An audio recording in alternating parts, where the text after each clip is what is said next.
Hello everyone, কেমন আছো সবাই? আশা করি সবাই ভালো আছো আর সুস্থ আছো। আমিও খুব ভালো আছি।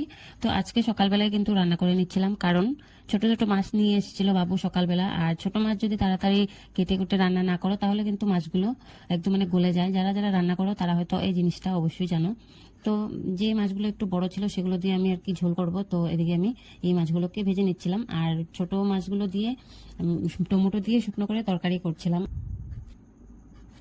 আর আজকে কিন্তু ক্যামেরা করছিল আমার বর মশাই। তো ও ক্যামেরা করলে আমার একটু সুবিধে হয়, যেহেতু আমার কাছে এখনো স্ট্যান্ড নেই, তাই আর কি নিজে নিজে করতে অনেকটা প্রবলেম হয়ে যায়।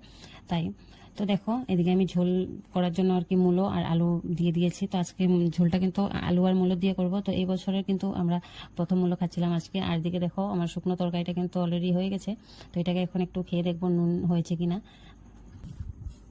আর এদিকে ঝোলটাও হয়ে গেছে। তো ঝোলের মধ্যে এখন ধনেপাতা দিয়ে তারপর আমি এটাকে নামিয়ে নেব। তো আর এদিকে হয়ে গেল তরকারি, এখন আমি এটাকে নামিয়ে নিচ্ছিলাম। আর দেখো, একটা মাছ মনে হচ্ছে যে থাকবে না আমাদের বাড়িতে, তারপর ওকে আমি ঘাড় ধরে নামিয়ে দিলাম। তো যাই হোক, আমার আজকে রান্না এখানেই। ও না না, আরেকটা তো আছে, ভুলেই গেছিলাম। তো এটা হচ্ছে পেঁয়াজ কলি আর আলু দিয়ে ভাজি।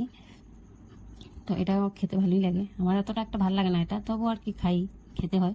আর এদিকে ভাত বসিয়ে দিয়েছি। আজকের ভিডিওটা এখানেই।